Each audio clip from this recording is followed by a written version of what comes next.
Kami masih membahas, saudara, apa yang menjadi persoalan di masyarakat mengenai sebuah produk yang diketahui terpapar oleh bakteri yang tidak sehat begitu. Dan di sini di Sapa Indonesia Pagi sudah bergabung juga bersama dengan kami dokter spesialis ahli gizi Stella Bella. Selamat pagi.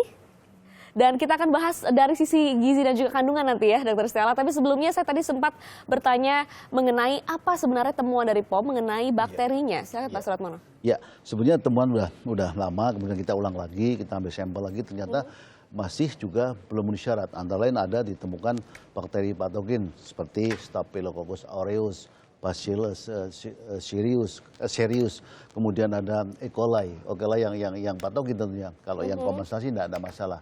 Kemudian adalah indikator-indikator yang terkait dengan higienis sanitasi, misalnya MPN coliform dan seterusnya. Itu jelas ada temuan itu, karena bicara pangan kan bicara risiko kan.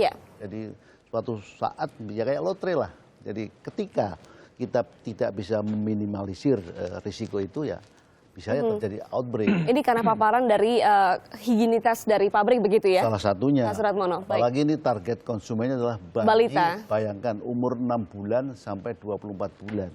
Ini kan kita harus cermati betul bahwa lengah sedikit pun ya fatal akibatnya. Ketika ada bakteri patogen yang ujung-ujungnya nanti juga diare dan sebagainya. Sehingga kalau bayi udah diare kan banyak kan kematian. Implikasinya begitu ya. Nah, mumpung ada Dokter Stella di sini, kita langsung tanyakan dari bakteri-bakteri yang disebutkan oleh Pak Suratmono tadi, dampak langsung kepada balita apa, Dokter Stella?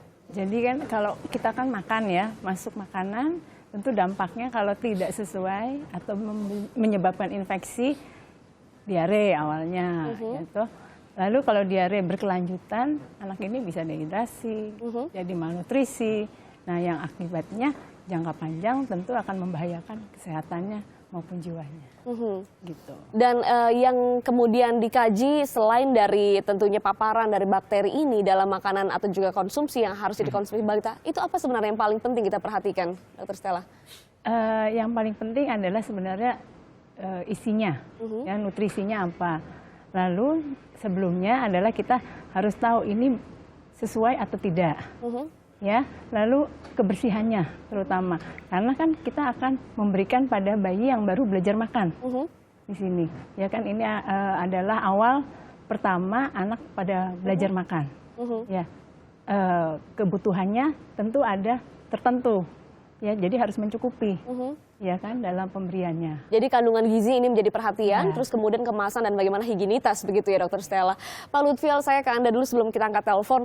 Sebenarnya seperti apa Pak tahapan pembuatan produksi ini sehingga kemudian dikatakan tidak higienis, kemudian bisa terpapar bakteri dan lain sebagainya? Ya, saat ini yang bisa kami sampaikan adalah bahwa kami telah melakukan upaya-upaya sepengetahuan kami, artinya pada saat itu untuk melakukan perlindungan konsumen. Akan tetapi ke depannya kami akan berfokus kepada aturan-aturan yang mengacu kepada standar aturan menurut BPOM sesuai dengan pembinaan yang diberikan.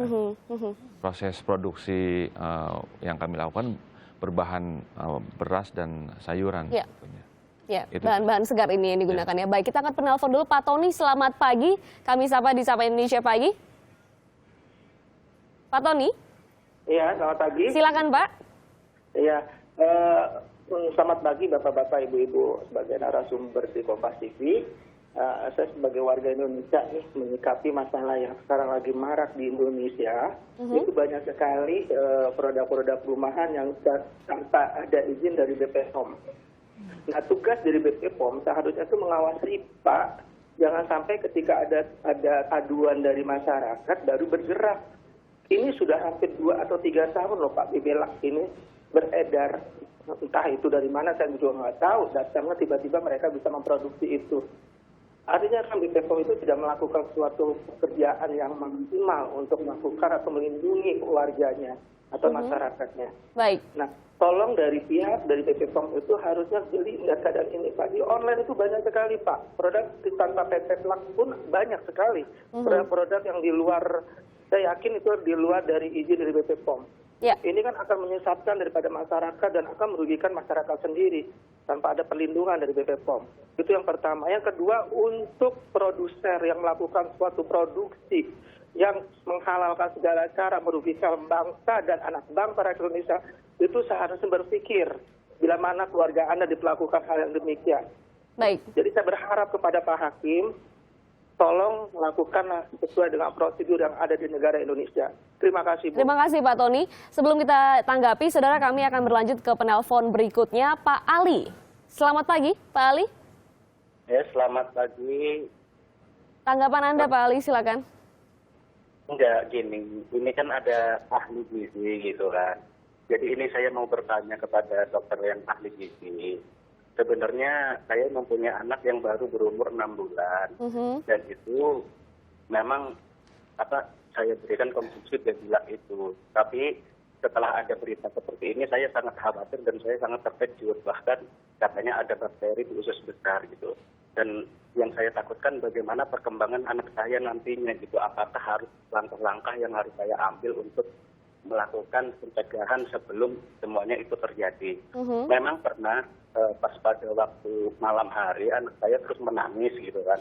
Terus saya konsumsikan itu Babylag sama istri saya, dan pada akhirnya pagi-pagi itu anak saya demam tinggi gitu loh. Tapi kita tidak tahu bahwa dari produk penyebabnya. Dan akhirnya kita bawa ke dokter dan kata dokter itu hanya panas biasa pada bayi gitu. Jadi tapi kita tidak memahami untuk produk tersebut. Setelah kejadian sekitar setengah bulanan lah, sekitar 2 pekan lah. Pokoknya ada berita seperti ini, saya sangat terkejut. Apakah dari kejadian itu apakah anak saya sudah terpapar bakteri yang begitu parah atau apa gitu. Jadi saya mohon kepada ahli gizi untuk memberitahu bagaimana cara untuk mengantisipasi supaya anak saya itu bisa kembali sehat gitu loh. Terima kasih Pak Ali dari tanggapan dan juga sharingnya di pagi hari ini. Kita jawab dulu Pak Suratmono tadi, pengawasan BPOM terhadap penjualan secara online ini seperti apa Pak? Sebenarnya pengawasan online juga merupakan target dari kita. Jadi itu sudah kita lakukan beberapa tahun terakhir karena kita juga harus menghadapi tantangan baru bahwa sekarang penjualan online kan marak kan. Tidak saja makanan tapi obat. Obat sudah kita lakukan 3 tahun terakhir melalui operasi-operasi Pangea, kemudian juga kosmetik ilegal, kemudian termasuk makanan.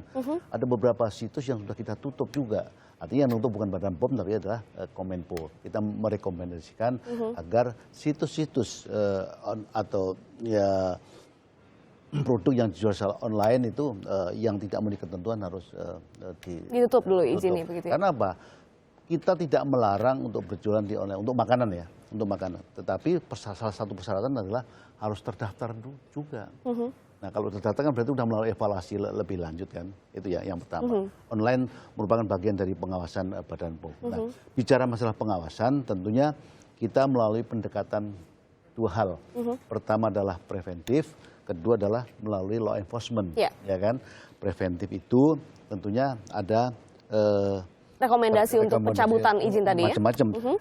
Preventif kan kita melakukan upaya pembinaan dulu. Ya, kalau industri rumah tangga tentunya Badan POM akan bermitra dengan dinas kesehatan setempat.